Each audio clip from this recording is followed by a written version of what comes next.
Welcome back, folks. Did you miss me? Rudy, Alpha Investments. Today, I want to talk to you guys about a patron story here. I know, you already thumbed down a ramp. Seriously, it's interesting.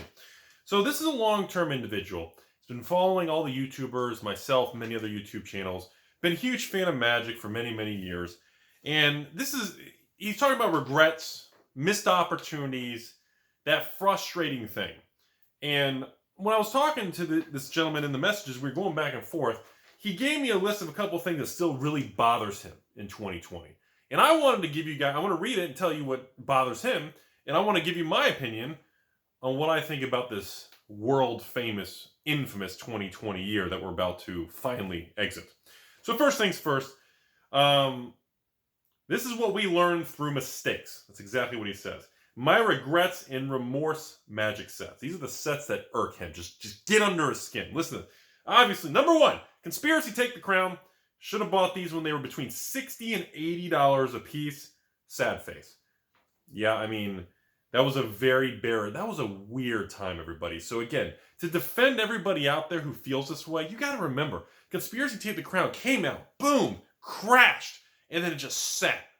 And it was supposed to be a print and demand product, but it just stopped selling completely, and then it just stayed dead money for it was 15, 18 months. It was below distributor cost. I think the distributor cost at the time was 70. Years ago, distributor price was a little cheaper, like 73, 75, 74.50. And stores were fire selling them for $69.99. I sold them to patrons for $69.99. Well, the ones who bought them. Anyways, next. Masters 25. Should have got these boxes when they were $125 a box. Sad face. Exactly. But it's easy to feel this way. And it's easy to say and make videos like this when it's all said and done, because we know the end of the story. We know how the chapter unfolds. But at the time, you got to put yourself back in those moments of what everybody was saying online. If you went online and posted a comment or a message or watched a YouTuber's video or the scholars on the fancy Reddits and message boards and private Facebook groups, I mean, they're all super mega, they're all billionaire investors. And they all said the same thing. Rudy's pumping and dumping. Don't touch that stuff, And it's easy to make fun of it now because we know. But in all seriousness, we didn't know back then. I was always bullish because I thought the future was always bright. I'm just an optimist. But at the same time, even I had no idea. I would be lying if I told you all I expected it to move as quick as it did. I knew it would inflate in value as the years went by, but I didn't think it would be that quickly. So, next thing. Battle Bond. Yup. That's all it says. Just Battle Bond. Yup. Battle Bond was a funky one. I made fun of the set name for years. I still make fun of the set name. I think it's a terrible name, Battle Bond. It's cheesy. It's just cliche, and never really got another reprint. Went out of print. Prices just went straight up. Aged like fine wine. It's now an iconic Magic set in history. Scars of Mirrodin. I remember eyeballing this set back in early 2017. And I remember and understanding how valuable the set was. And I was too scared to buy Scars of Mirrodin at $160 a box. And of course, this is when a lot of people, you can hit Scars of Mirrodin on YouTube. And I have multiple videos over the years. My first one in 2017, I made a video on Scars of Mirrodin when it was $125 a box. And I said, dude, this is a $200 minimum $200 booster box. And man, did people attack me, threaten me. Here's Rudy manipulating. It's just this. People went crazy when I talked about that. And I was like, this isn't Scars, and these are amazing products. And people thought $125 at the time was already overpriced. It was just... It's amazing, huh? But again, this is easy to say because we're looking back and we're speaking based on perspective, everybody. When we have that kind of ability to see how the future unfolds, it's easy in the moment. But when you don't know, it's very challenging for the mind to build it on its own in a dark room. It's kind of a strange concept. Ultimate Masters. Single cards and building decks for F&M were more important than getting a box or two. Now this one, I kind of agree and disagree. Ultimate Masters... Well, at the beginning, they were that $200 to $250 a box, and then they spiked to that $500, leveled at $400, and then now, even then, Ultimate Masters like $350 range. It never really. I mean, I guess percentage-wise, it's still pretty good for a couple of years, but that one, that's a reprint item. Reprint sets have an artificial ceiling.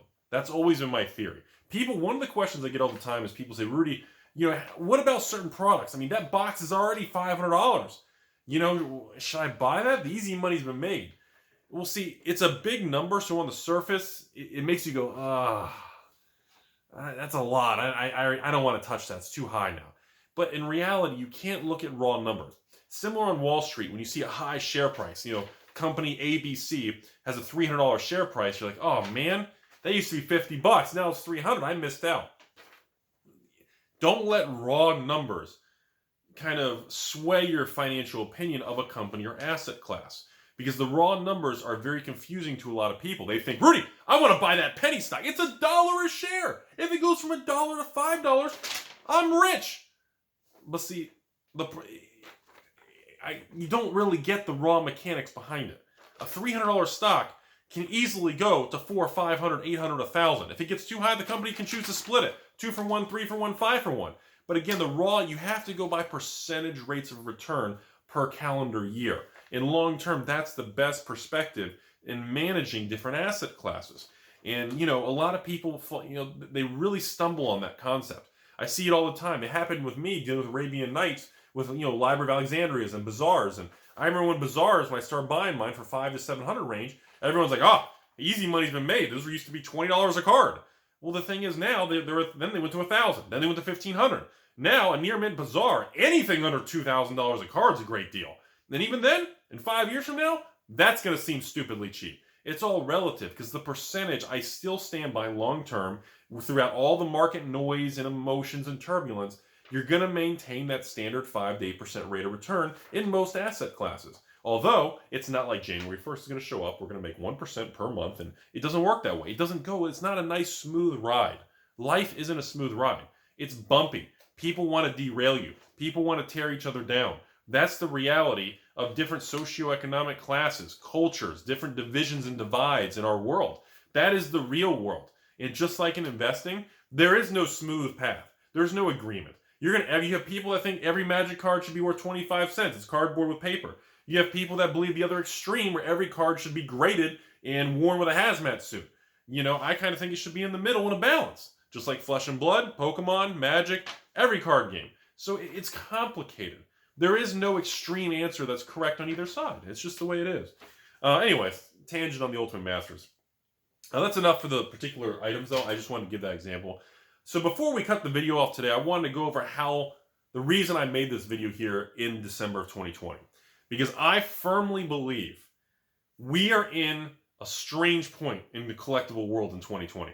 I believe that moving into 2021, 2022, and I'm going to make multiple videos on this topic, 2020 is the ultimate case study of what's going to happen to Magic products. I'm not talking about the Pokemon boom, the reserve list boom. I'm talking about new stuff right now.